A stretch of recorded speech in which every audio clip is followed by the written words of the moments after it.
రాజ్యాంగం ఒక పోలీస్‌కి, ఒక న్యాయ వ్యవస్థకి ఇచ్చిన అధికారం ప్రత్యేకమైన అధికారం. అది బాధ్యతాయుతమైన అధికారం. వాళ్ళు నిజాయితీగా ఉంటారని, పార్టీలకు అతీతంగా ఉంటారని, రాజకీయాలకు అతీతంగా ఉంటారని, బాధ్యతగా ఉంటారని భావించి వాళ్ళకి ప్రత్యేక హక్కులిచ్చారు. ఒక ప్రధానమంత్రికి ఒకడిని చెప్పు తీసి కొట్టే అధికారం లేదు. ఒకడిని తన్ని జైల్‌లో ఏసే అధికారం లేదు. రాష్ట్రపతికి కూడా లేదు. ఆ అధికారం ఉన్నటువంటి వ్యక్తులెవరు? పోలీసులు మాత్రమే. వాళ్ళని శిక్షించే అధికారం ప్రధానమంత్రికి లేదు, ముఖ్యమంత్రికి లేదు, రాష్ట్రపతికి లేదు, ఉపరాష్ట్రపతికి లేదు. న్యాయ వ్యవస్థకి మాత్రమే ఉంది. కానీ అక్కడ తేడా జరిగితే ఏమవుతది? వ్యవస్థలు సర్వనాశనం అవుతాయి. ప్రస్తుతం జరుగుతున్నది అదే. ఇంతకుముందు జగన్ హయాంలో ప్రభుత్వ నిర్ణయాలు అమలు చేసేటప్పుడు రాజ్యాంగబద్ధంగా ప్రజలకుండే హక్కుల గురించి పట్టించుకోకుండా ప్రభుత్వం చెప్పింది చెప్పినట్టుగా చేసినందుకు అనేక మంది ఐపీఎస్‌లు జైళ్ళకెళ్లారు. పోలీసు అధికారులు జైళ్ళకెళ్లారు. కేసులు పెట్టబడ్డారు. పక్కన పెట్టబడ్డారు. వాళ్ళని ఇప్పుడు జగన్ ఏమన్నా కాపాడగలుగుతున్నాడా? ఇవాళ మళ్ళీ అదే జరుగుతోంది. ఈ ప్రభుత్వం వచ్చాక మరింత దూకుడుగా వెళ్తున్నారు. ప్రతి అంశంలో తప్పుడు కేసులు పెట్టడం, అధికార పక్షం చెప్పిన సెక్షన్ల కింద కేసులు పెట్టడం, అధికార పక్షానికి ప్రత్యర్థుల్ని ఏదో ఒక విధంగా ఇరికించడం, ఏడిపించడం, హింసించడం జరుగుతుంది.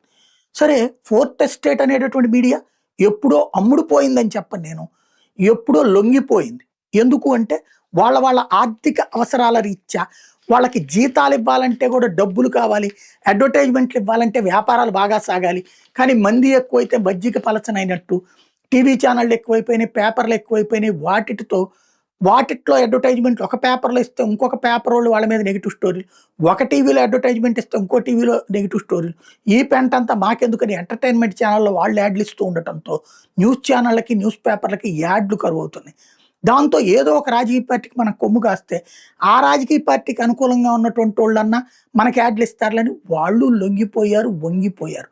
దాంతో ప్రజలకి రాజ్యాంగం ప్రకారం లభించినటువంటి 3 వ్యవస్థలు సర్వనాశనం అయిపోయినాయి. ఫలితం ఏమవుతున్నది అంటే, ఇప్పుడు సిఐ నాగరాజు గారు. ఆయన పర్సనల్‌గా ఏమైనా గ్లెడ్జ్ ఉందా వాడితో? సాయికృష్ణతో? ఏం లేదు. ఎవరో పైనోళ్ళు చెప్పాలి. ఏదో విషయాన్ని తేల్చమని చెప్పాలి. అందుకోసం హింసించమని చెప్పాలి. అదే కదా అమలు చేసేది. ఇప్పుడు ఈయన బలిపశువు అవుతారు.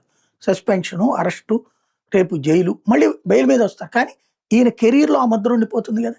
ఈయన ఎదుగుదలకి అది ప్రాబ్లమ్ అవుతుంది కదా! ఈయనతో పాటు ఇప్పుడు ఇట్లాంటి కేసుల్ని టేకప్ చేసేవాళ్ళు. రేపు పొద్దున మళ్ళీ ప్రభుత్వం మారినప్పుడు పవన్ కళ్యాణ్ వచ్చి ఆదుకుంటాడు, చంద్రబాబు నాయుడు వచ్చి ఆదుకుంటాడు అనుకుంటే అమాయకత్వం.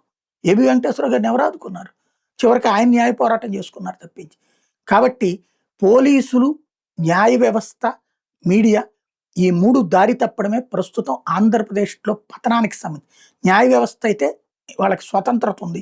కాబట్టి వాళ్ళ అధికారాన్ని ఎవ్వడు కాదనడానికి లేదు. ప్లస్ వాళ్ళకి ఇప్పటికి వీళ్ళిద్దరూ చేసే పనుల మీద అంటే పేపరోళ్ళ ప్రొజెక్షను, అట్లాగే ఈ బ్యాచ్ ఎవరైతే పోలీసులు ఇచ్చే కేసుల ఆధారంగానే వాళ్ళు తీర్పులివ్వాలి.